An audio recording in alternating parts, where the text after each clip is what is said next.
Hello, everyone, and welcome to another episode of HR and Payroll 2.0. I'm Pete Tiliakis, and as always, I'm joined by the legendary Julie Fernandez. Julie, how are you? Doing great today. Thanks, Pete. It's getting Awesome. cold, though. Yes, I was going to ask you before we started. Are you freezing? Because I'm cold here in Atlanta, so yeah, I would imagine you're probably very cold, right? And yep, I'll be shoveling snow this weekend. Oh, good for you! Fun. It's beautiful. It's beautiful. It is. Okay. Hey, look, we have a super packed episode. There is more news than I think we probably didn't even bring it all in. I think we discussed there are things we had to leave out. We have tons of product updates from the events this week, a lot of HCM's events this week, UKG and Ceridian. And I know, Julie, you've got a number of payroll and benefit focused, no pun intended, benefit focus is included, but things that are focused on benefits and payroll were in the news. So do you want to do the honors, Julie, and get us started with that? And then we'll jump into our topic at the end, which is going to be on org readiness. For sure. So let's start with a few market updates, Pete. I wanted to lead with an announcement that Cognizant made recently that it was acquiring OSV, OneSource Virtual's Workday professional services and AMS practice. And so I don't know if folks caught it. It was just after Halloween and just before, this contentious voting election day, stuff. But if you did catch wind of it, you might actually be wondering who bought what and what the heck is going on there. And so I thought it would make sense to emphasize at least that what Cognizant bought is not all of OneSource Virtual. It's a part, and it's the technical part or the technical solutions part of their business. So if you're an OSV client or you're thinking about OSV, their ongoing BPaaS business is still, with them. It's more the deployment activities and about 400 Workday consultants that go with that Cognizant bought. And then I'll just leave a teaser here, that if you want more details or you're looking for some more information, I will have a blog out in the next day or so, if it's not already out by the time you listen to this. And so check out the blog for quite a bit more details on how this affects buyers, how this affects current clients, and a lot more of the details. Yeah, this one, back to your point about did people notice? Yeah, our world definitely noticed. Where I work. So this one piqued everyone's interest. And I'll be honest with you, this one surprised me. I had to do a double take at the fact that they broke apart, right? And I think, they moved off probably what was the richer side of their business over to Cognizant, which now pairs up with what they bought in 2020 from Collaborative, right? So absolutely, very, very strong Workday practice over there now. So now OSV is squarely focused on cloud-based HR services, which as most people know is payroll, benefits, data admin, that sort of thing, and some F&A stuff, right? Procurement. That's right. They've been moving in that direction. This is interesting. This is interesting. So we'll see what happens. I would imagine that OneSource, I'm going to assume they might have been for sale, and it looks like this was probably the best path. So yeah, we'll see what happens from here. But congrats to them and some new branding. I don't know if you saw, they have some very fresh branding over there. That's right. So, and I think that it does re-raise that purchase of collaborative solutions that happened. It got squeaked in right at COVID, right in 2020, and so there hasn't been a lot of noise around since then. That at least not that caught my attention. So. Cool, very combination. We'll have to see where that goes, right? Absolutely. So I've got another one for you, Pete, and that is Voya Financial is acquiring Benefits Focus. Yep. So this one, I think, might be a head scratcher for some folks, because where we've seen Benefit Focus and a lot of the health and welfare administrative solutions align with other administrative solutions, here we have, the alignment more with the retirement activities.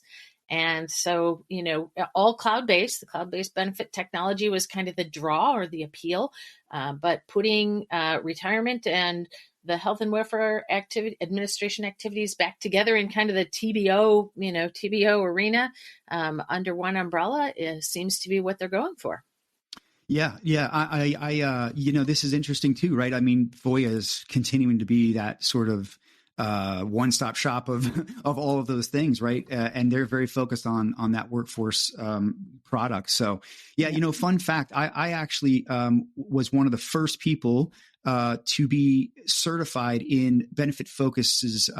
They had tried to create an SI program back in late, like maybe 2013, 14 in my Deloitte days. And I actually worked on that with them on that and got very familiar with their product and their deployment methodologies and like how they run the organization. And it's been neat to see them grow. So yeah, it looks like they're finding a home and going to get some further investment. So good stuff. This consolidation, I think, is what we're going to continue to see as firms get together and strengthen each other. Absolutely. So for my third market update of choice, I'm going to take us over to Europe. And here we have SD Works again showing up in the news. Surprise. Yeah, surprise, surprise. This time they've moved off of Ireland and acquired a Barcelona, Spain-based company called Integro, which produces, of course, their payroll software and software group that has about 150,000 pay slips for the Spain market. And so they are just continue their role, right? Adding to their footprint of engines that they own, and payroll business and Barcelona, Spain is where they headed next. Yeah. No, this is not surprising. I mean, this is on brand for SD Works. This is what they do, right? They acquire and build out their portfolio, and they have a lot of stuff. And yeah, this I think for them, it really builds on an existing office they had there, I know of. And I think it now brings them to about 25, maybe even headed towards 30 countries, possibly. I need at least 24 in-house, so to speak, through, really their pan-European focus. And I think, if you're familiar with SD Works, this is actually one of their partners. So this is a very familiar, made sense acquisition, right? Yeah, that's a great thing to point out. Oftentimes that has been their MO, right? Yeah. They get comfortable and they work with somebody first, and then they kind of join the fold. So I'm going to stop there for the market updates and thinking maybe, Pete, I ought to turn it over to you because we had a couple of events, big ticket events, and some product updates coming out of that. So why don't you take us through some of that stuff? Yeah, it was a bummer. I mean, the first time in many years I wasn't in these events, tweeting and getting updates, but yeah, two of the major HCMs had big events last week. Also, Workday Rising is happening, this week in Stockholm. But UKG started it off, I think, about a day before Ceridian, if I'm not mistaken. And the day before their event kicked off, they started off with a announcement of an acquisition of Corbett, a UK-based workforce planning solution that really helps you model and forecast staffing needs into the future. So I think that's a really nice fit for obviously their strength of workforce management, HCM, and that just that focus on creating more agility through insights and capability, right? Around your processes, I think is where they're looking at. So this was a nice acquisition. I don't want to call it a fold in, but it almost kind of is. I think it's a functionality and capability that probably is going to fit in nicely with their workforce management, suite. Now, one of the things I want to point out, right? We're going to talk a lot here about product announcements, but one of the things I think it's important to emphasize with UKG is the product retirements. We all know about the horrible ransomware situation that happened. I hate that it happens to any vendor. I think UKG is probably the one of the vendors that doesn't deserve it. No one deserves it, but they have handled it as best they can. I believe it seems like they've come through it. But, when you look at the retirement timetable they announced for a handful of their solutions, I noticed a number of the ones that were the culprits for the ransomware problem are being put to sleep, so to speak. Your Kronos private cloud option, which is dangerous. Private cloud is dangerous from a security perspective. You're not getting that security at scale when you go to a public cloud offering like a Google or an AWS or something where they're chronically orbiting their world and securing it, right, for all the businesses globally. They're also doing away with Telestaff. Workforce Central. All of the Workforce Central products are now obviously going to be migrating over to Dimensions. So they are cleaning up that portfolio and doing away with some of those older on-prem, just outdated solutions. So if you have one of those solutions, hopefully you're having conversations and you're talking about adopting the new ones. But I think this is a positive step for their portfolio and their customers. For sure. The cleanup and sunsetting is always the hardest thing for anyone to get around to, not only on the provider side, but on the client side, right? So, and as dirty work, it has to be done. No, it does. And as we saw from the fallout, right, you saw some of the news articles of, cities and municipalities that were using it in businesses. It's interesting how many big organizations were still clunking around with this old technology. And so I think it was probably a wake up call for those folks, but also for UKG. And it's good to see they're doing a little bit of cleanup and getting everything, tightened up so that we don't have that in the future. Yeah, for sure. But now new products, right? UKG, man, they really went for it. There was a lot here. Kudos to them, man. They have a great team. They come up with some very innovative stuff. They've launched a new I'll call it an agility enabling platform. It's called Flex by UKG. Interesting branding given the Paychex HCM platform with the same name. Right. But it's really a new technology platform that is all about connecting and building applications through a service mesh architecture. And I won't go into that. I'm not an expert at it, but basically it makes it easier for your application to pass data back and forth to other applications and service calls of the data. And it makes it easier for you to integrate and fundamentally, I don't want to use the word customize, but create those add-ons and fill gaps and do things the way you need to do it without having to have major IT spend and infrastructure changes, right? So really good stuff. Obviously, like I said, service mesh architecture design, it's very, very ease of sharing data, ease of application integration, more it'll speed up innovation for those firms that are wanting to kind of innovate and do some things differently. And it comes with three primary pieces, right? It's got the Flex Fabric, which is an AI-enabled layer, an ML layer that will give those insights and nudges to employees. They've got the Flex Flow, which is the API framework, which moves obviously and moves your data, connects these solutions together. And then, of course, Flex Dev, which is a set of tools and services to help them in a low-code kind of environment, which, as you know, what you're seeing more of is organizations. You see this with ADP Next Gen. I would say you see it with Workday, others. They're making it very drag and drop, very simple to connect and customize. If you, I hate using that word, but pace of change in the world of business is fast, and that drives incredible complexity for the world of human resources. Welcome to the HR Data Lab's Brown Bag Lunch, a series of conversations with experts inside and outside the world of human resources on how to innovate, measure, and evolve our practices. Our goal is to help provide you with practical examples of how HR has to change and to meet in this complex business environment. Every week, we'll talk to new and different voices on all aspects of human resources. And guess what? You get to chat with us live. Live? Live. So they can answer questions or they can ask us questions. They can ask, they can answer, whatever they want. They get to talk with us live. That's awesome. Sometimes we geek out on the data and technology that underlie the processes that drive the world of HR. But the conversations are always insightful and fun.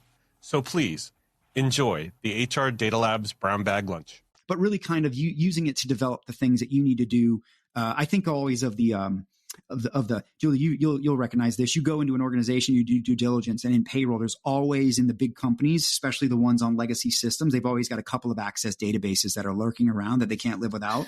That's right. I always look at low code, no code, and microservices in that context of being able to build something, an app or something, and connect it on to fill a white space for you without having to have, Bob in the basement maintaining some access database that keeps everybody getting their tips or whatever the outside the system solution is. So think of it as customization, but you're not customizing. You're really rapidly connecting and maybe making things work together so that it fits your environment. That's right. Yep. I think they're trying to fill a gap, right? So then, the number one reason is folks are moving, into a cloud portfolio of solutions for not taking the integrated suite, is you want this robust customization and feature set that providers, these providers bring. But the disadvantage, which is something that folks try to avoid when they stick with an integrated suite, is the challenge of integration, just how messy that gets. So not surprising at all to see such a focus in this area, and we'll see if it pays off. Yeah, absolutely. Another big announcement, they are bringing the Great Places to Work for data closer. As you know, they made that acquisition over a year ago now. They are bringing their data closer together with the data that is in UKG's HCM products, and coupling the sentiment analysis capability from Xandr, which was they got Xandr, years ago in the Kanjoya acquisition. and really giving those insights around DE&I and culture and that sort of thing. So this is really exciting. This is the richness of GPTW and what UKG bought it for, was to activate those insights to help companies have great places to work for. So excited to see that come into life and productized. Awesome. They also announced a big expanded collaboration with Microsoft, right? They are going to go deeper with embedded in the flow of work sort of experiences. They'll use Flex, of course, that they just launched to embed UKG dimensions and shift swapping and shift actions into Teams. So while you're in Teams, you can actually do your shift management and that sort of thing, and have already actually integrated chatbots and that sort of things into Teams by way of for communications with UKG Dimensions platform. But I think you're going to see a lot more of those use cases to come, and I think Viva is going to play a role here, right? The employee workplace experience platform is really growing, and so that'll deepen also. Absolutely. Yeah, go ahead. Anything else? Nope, that's it. Nope, that's it. I know you're on a roll. Keep going. Yeah, we got more. I told you, UKG was packed, right? Startup ecosystem. They started a similar to the Workday Innovations Innovations portfolio is what I would liken it to. Basically, they've put aside obviously an investment to curate emerging solutions and startups, right? To bring them in and incentivize them to create and work on fuel their projects in the HCM space, but and integrate them and leverage them in connection with the UKG platform and ecosystem. So that's great. I love seeing that, these little sort of incubators that are bringing along these differentiated solutions that can maybe eventually become part of, or grow to something bigger, or maybe become part of their home investor. So and then lastly, a culture focused partner network. So they've kind of created, now I'll tell you, UKG is one of the best with their partners. They've got a really rich partner program. They do a really good job of that. They always have, both for channels and for delivering additional services and deployments, but they do a great job. But now they're really kind of along that lines of their GPTW theme, great places to work. They're curating a group of strategic partners that are aligned to that data and that concept and the methodologies that it offers, as well as the familiarity and capability with the UKG LifeWork tech, package of software that they have. So I think that's really interesting, right? It's bringing together organizations that they feel are specialists in their solutions and their methodologies to help customers advance themselves, culturally and from a DE&I sort of perspective. So that's really good stuff. I love always looking at UKG's roadmap. Yeah, and it does kind of fit like where they came from in the very, very beginning, right? With their peeps and the culture has always been such a big part of their growth and their story. And maybe as you make the transition to the other big event, which was just down the street, speaking of culture, I think, while it was either convenient or inconvenient to folks that both of these fierce competitors had their conferences with some overlap in Vegas. And I had heard some stories that they were, literally right down the strip from each other, one at the Mandalay Bay and one at the Wynn. And it made it maybe convenient for analysts or for partners who wanted to cover both, but also set themselves up for a rivalry down the strip, and with things that were banners hanging and lights flashing in Vegas style, right? As the two. Oh yeah, yeah. And that's happened, right? That happened a few months ago. We talked about that, where a lot of these had overlapped. So yeah, it almost is a competition for who's going to get butts in the seats to come see their, obviously you're going to always get your captive audience of users, but the prospects, right? Where are they going to show up? Are they going to come to yours or the competitors? So absolutely. We'll call it the strip wars, right? The Vegas strip wars, right? Yeah. So take us to the other end of the strip, Pete. Take us down to Ceridian Insights. Yeah. So our friends, Ceridian, right? Tons of updates again for Dayforce, right? HCM is important, obviously, right? We can see this, and the investments are huge, and the proliferation of just capability just keeps coming. But again, packed update from Dayforce and Ceridian. Tons around the employee experience, like a new employee experience hub. They announced mobile benefits enrollment. I'll be honest, I thought they had that, but I guess not. Dayforce guides, they brought in, some more, again, journey sort of focused capabilities. In the talent space, they've also, now deployed a skills engine. I think everyone's kind of gotten there with that. A new career explorer, which is interesting, that leverages machine learning and really pulls off of the skills engine to recommend opportunities and really kind of help curate employees or navigate them towards their interest and goals and fit them for their skill set into that that path. And then also a new agile organization management tool, which gives extended sort of workforce management capability to both regular workers, but also contingent workers. And then, of course, a new integration studio, which, as we all know, again, just talking about kind of extensibility earlier, microservices, everybody's looking to connect everything to HCM, right? It's very, very important. It's the launch pad. So packed pieces from them there. You were going to say something, Julie. I'm sorry. Yeah, you about middle of the list. You were talking again about the skills, and I just heard inklings of things that will actually help their clients to think about talent mobility and the internal movement and placement of talent and finding opportunities, and that's where everyone's head is at these days, right? So it is. So Ceridian clients, I'm sure will be very excited to learn that they're making some tangible steps in that direction. Oh yeah. And I'll tell you, you think about where they're headed, where they're from and where they're headed, right? They were a down market solution and they have very much moved up market. They have their sights squarely set on the large multinational buyer, right? You can see that in this roadmap. You can see it in the leadership they've brought in, right? There's SAP leadership, there's Workday leadership that are now in charge over there, and they have been for a few years. And they brought in a slew of folks, ex-Oracle folks as well in the sales organization. So quite a bit of tier one SaaS talent, sales talent. Totally. But along that talent line, right? They also launched a new ideal talent marketplace, which is powered by the Dayforce skills engine, and it really connects workers again to those based on their skills, their location, their availability. Really puts them in connection with the opportunities to certainly connect them to opportunities that they want to career aspirations and path.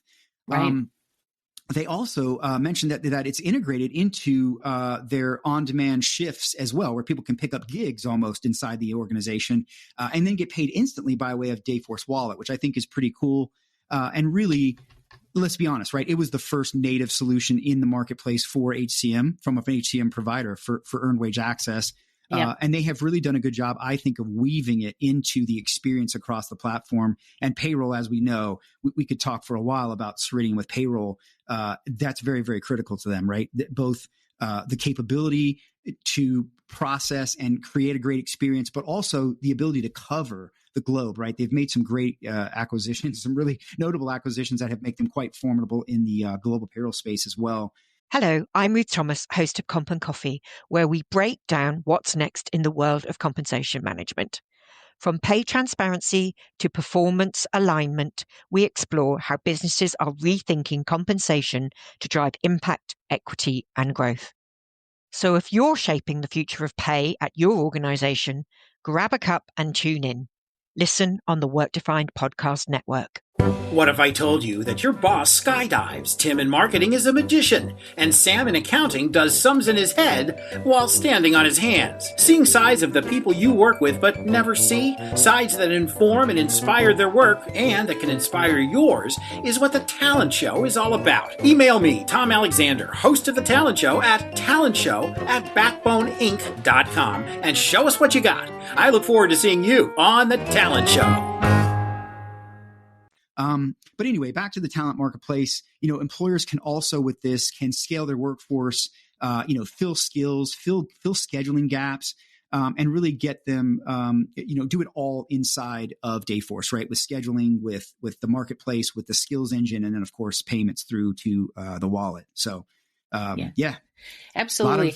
A lot of integration. Well, and I like to say for a later date, just put a pin in the idea of the Dayforce wallet and earned wage access. We've been talking about that now for a couple of years as different folks bring capabilities through, and Dayforce having it native is awesome. I just can't wait to find out, though, whether other countries and employees in other countries whether it's a demand and there's it's demand that's pulling this, or whether it's the providers that have figured out how to do this that are pushing it out. I'd say it's actually probably the prior. I actually do think it's demand. And I also think it is, look, every country has different economic, and I've studied this a little bit, is why I'm going on this tangent. Every country has these dynamics, right, of economics, whether they, some companies do a better job than others of creating livable wages and making sure people are not, living paycheck to paycheck with some of the issues that we're seeing in America. But those issues, I think, are certainly apparent in many other places. The UK, for example, right? The other announcement, they've announced the wallet for the digital wallet, Dayforce wallet for UK, right? And that I think is great, right? Because that is another, I would say, outside the US, probably one of the top growing markets for on-demand pay. Now, if you leave the UK and you start to go into, say, Holland or not Amsterdam, the Netherlands, and maybe France and others, it seems to be a bit less, and I think that's because they have a little bit different, maybe economic structure or whatever. Right. But I actually think that there's still a driver for this of on demand, right? Just the idea of on demand everything, I think, is an expectation, particularly of the newer generations of people. That's what they've grown. Like, right, your kids, my kids, they've grown up with that as the norm.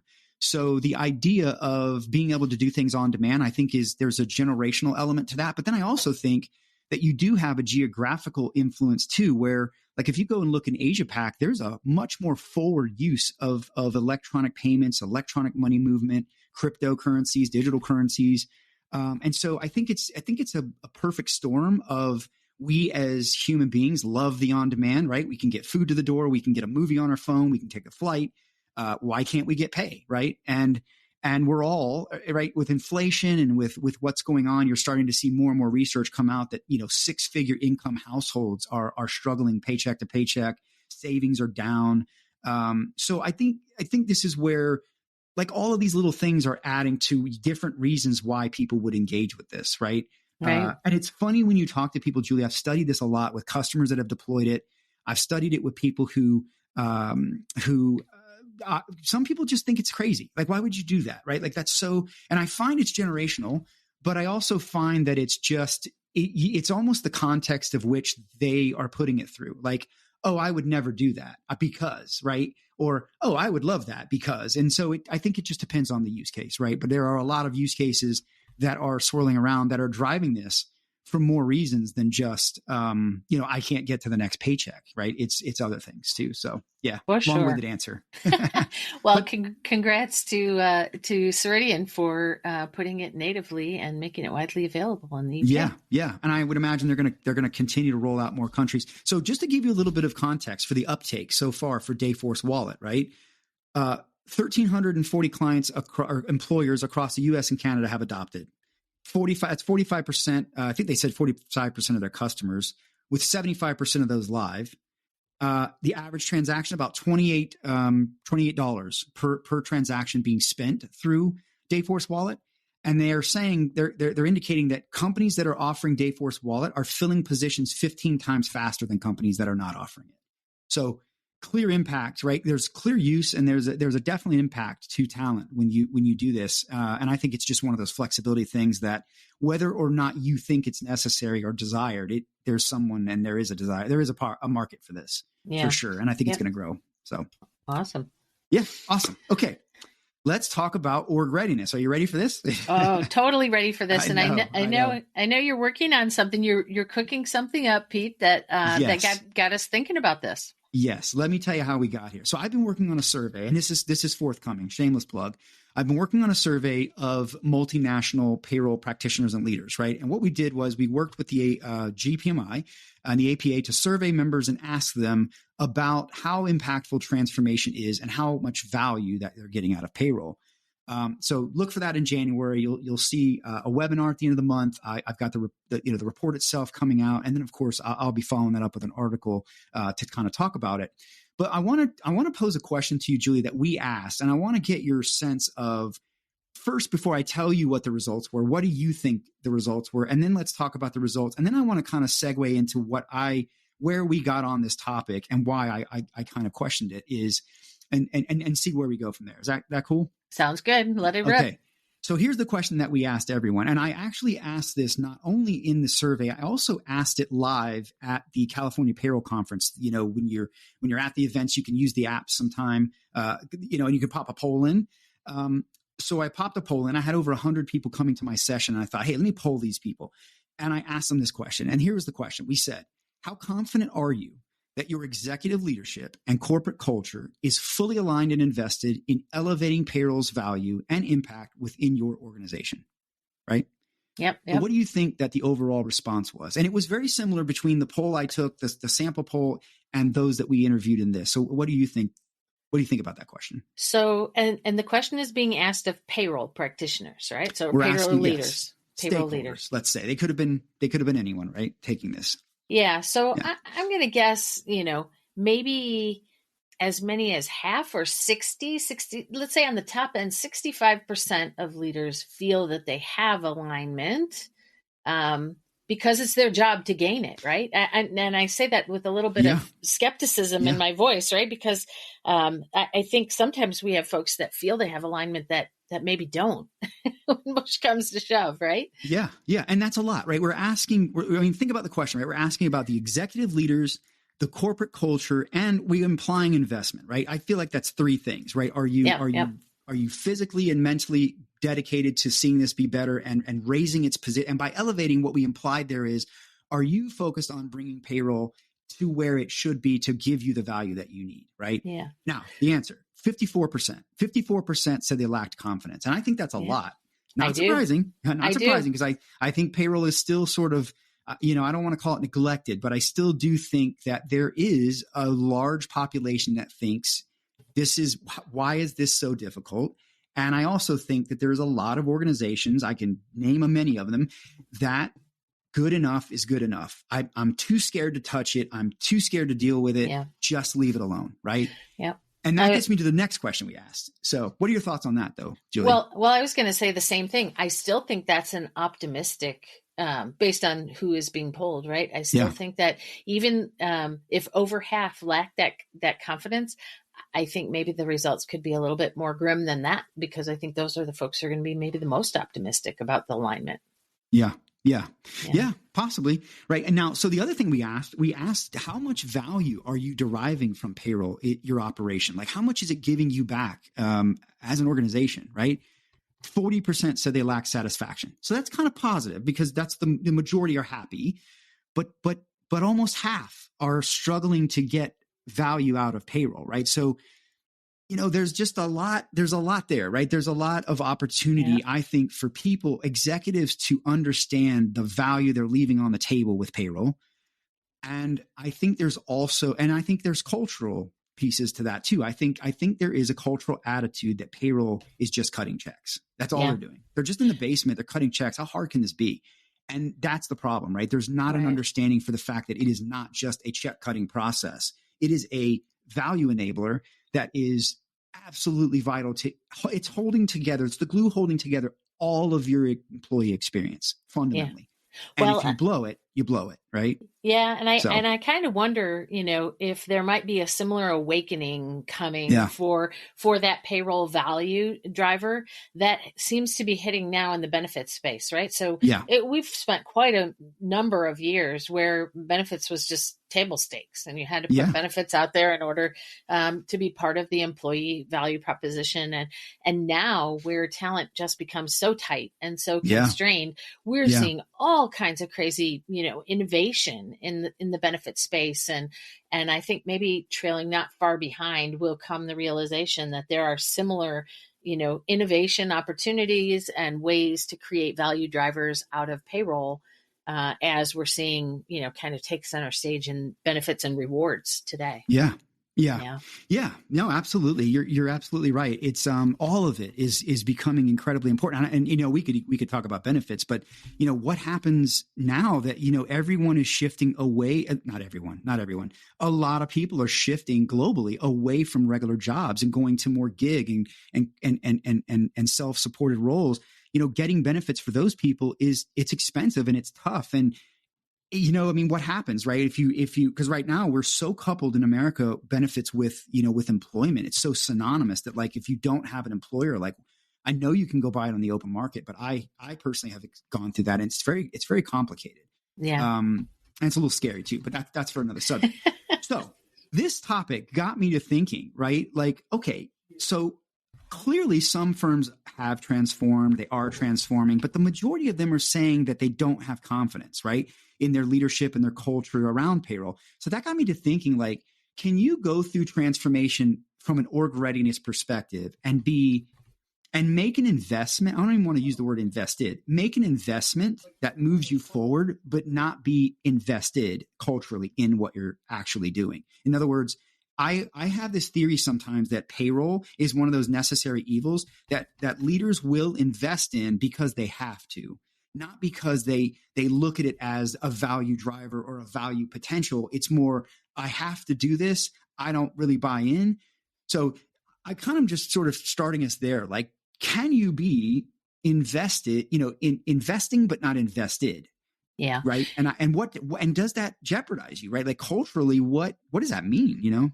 Right. Well, okay. So I'm going to give you, I know this is the space where we're just going to start to toss some thoughts out there and debate, right? I think absolutely. In fact, I think that's the norm. That's been the norm for so long, to be investing.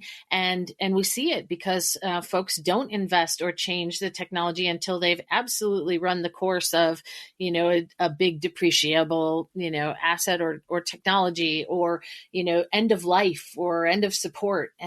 And that's the stage at which we see people taking action, even beyond that stage, right? Yeah. When they start to take action. And so it's born out of necessity and not out of, kind of this desire to proactively transform. Now, maybe COVID gave folks reason to see that they wanted to get a jump on things that were clearly going to fall apart eventually, right? So we saw a little bit of an uptick there.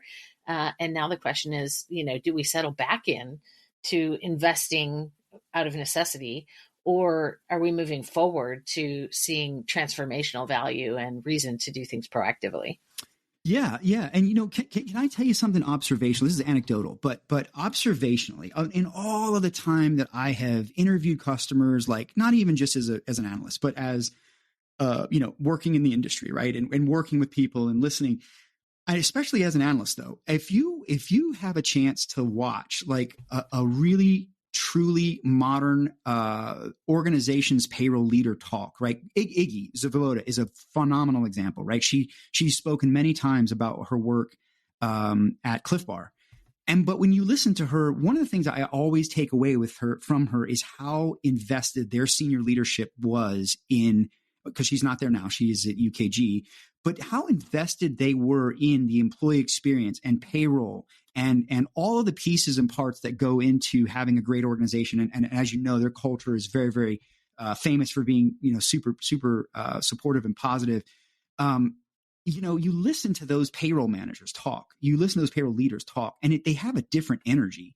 They have a different mindset. It's a very infinite mindset. They have a very, you can tell they're supported. You can tell that they're empowered to actually do something better with payroll, right? And then, but when you see other people talk about it, like when they're struggling in payroll, and it's a marked difference, right? And so, welcome to The Human Role, your go-to podcast where HR and payroll collide with innovation.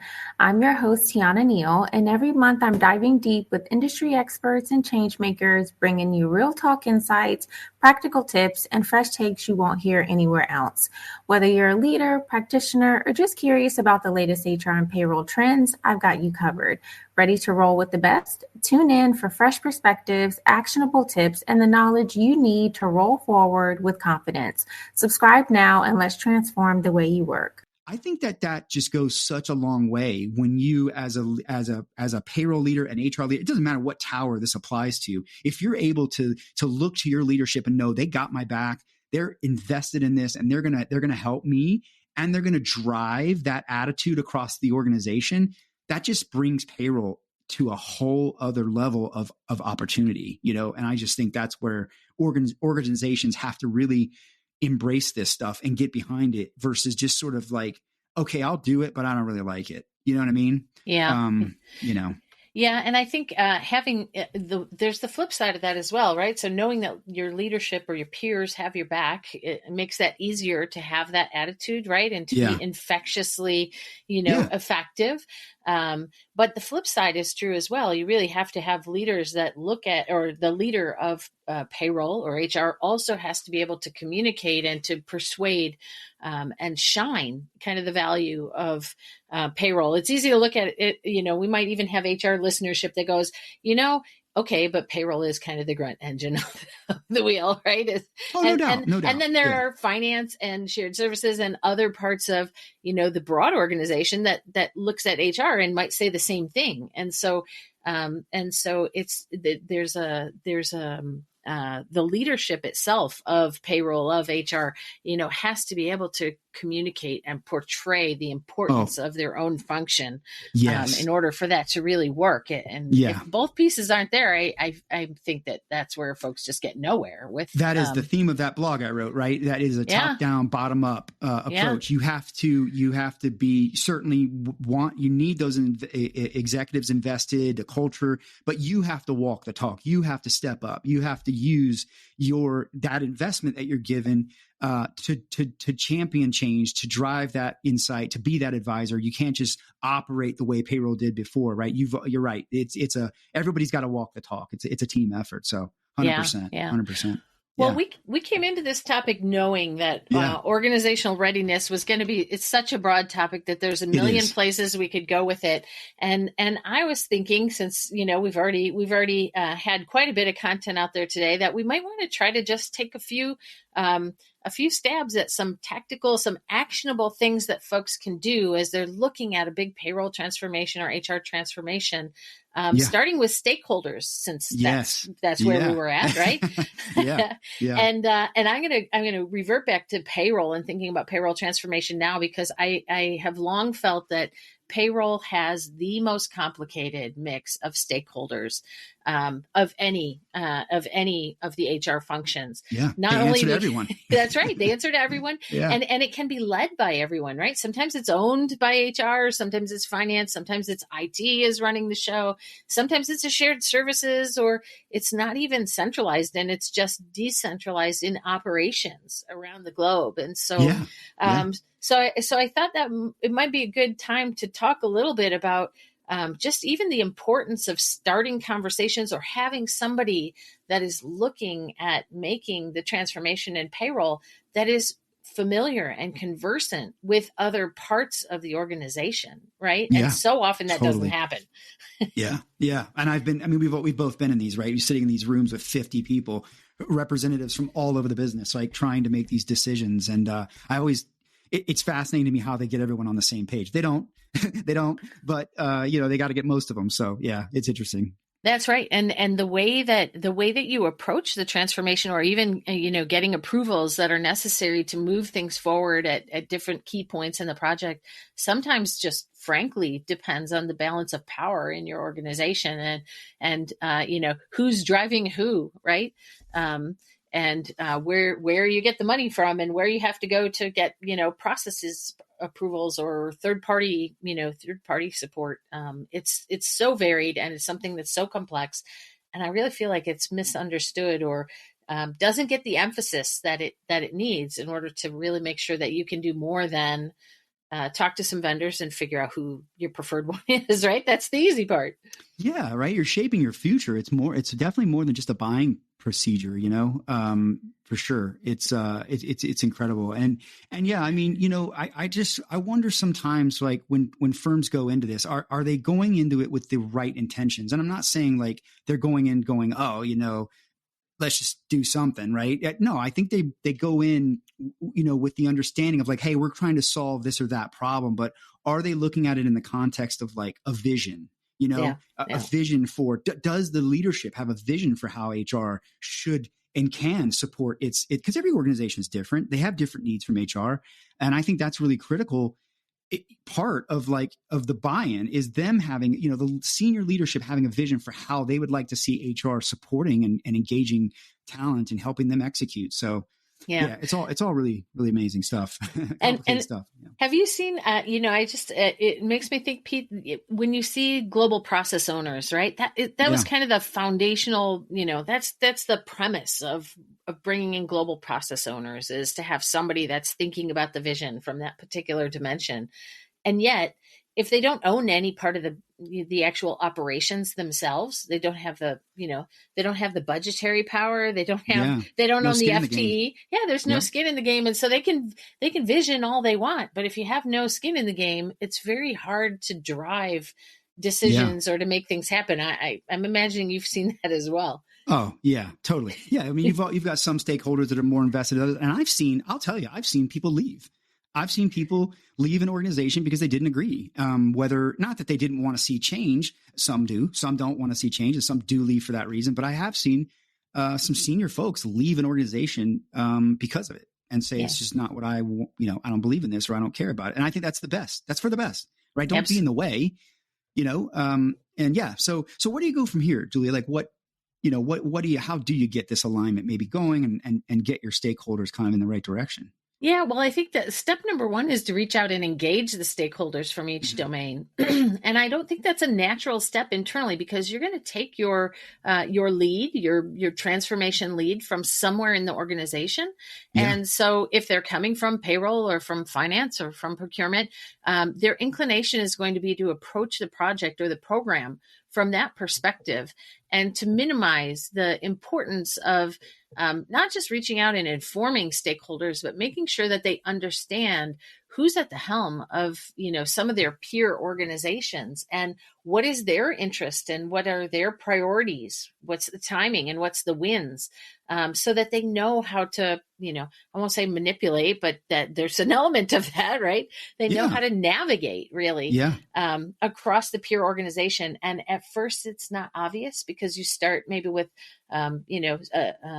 with how you yourself want to procure or what her delivery model is.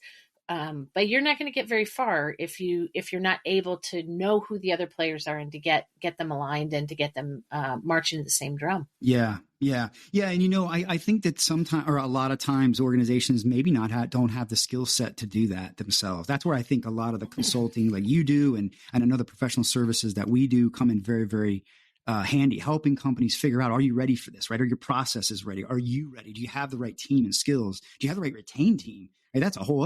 That might be a whole other episode, but yeah, that's right. Just, sometimes and most times I'd say firms need help, right? That this is not your core work. And I think, you do have to have those champions that are going to, be all in and really help push it across, because you're right. I think the theme of what you were talking about just a little while ago is what's in it for me, right? Yeah, if I'm a leader, and hopefully that's very obvious and they're bought into the company's goals, but not always, right? And so, it's very challenging. And I think I have just one other dimension, maybe, as we talk about something actionable. So action number one, reach out and make sure you're proficient in who those stakeholders are, and start to get some dialogue going. But the second one really touches on understanding the magnitude of funding, for example. There's and setting expectations early around the business case for change. And why the change is going to be needed. Again, these things have been coming at end of life for as long as I can remember, really. And so being able to articulate that, we can't wait 3 years for all of these other groups, priorities to go through, because we're putting ourselves at significant risk. Of just being able to pay our talent, right? And so being able to articulate that risk, the risk of do nothing, and then being able to really estimate and set expectations around funding and investment that requires sometimes multi-year planning. And that's a big task as well. And it's not usually the first thing we think about when we're worried about getting a compliance system and making sure that we can handle hourly complexities and union workers and all the things that we have to worry about doing right.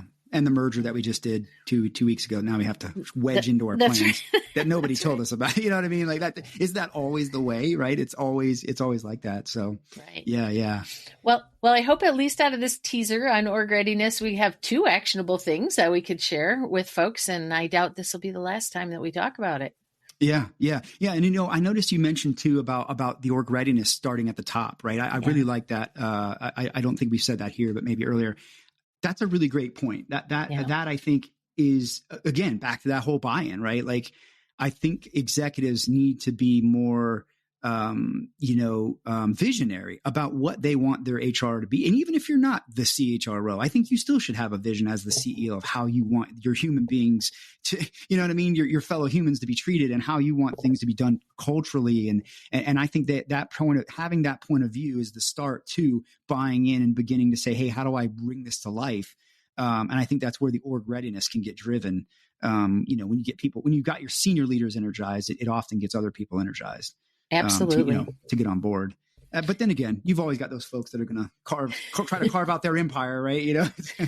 I used to say in managed services, right? We're selling Thanksgiving to turkeys in a lot of ways, but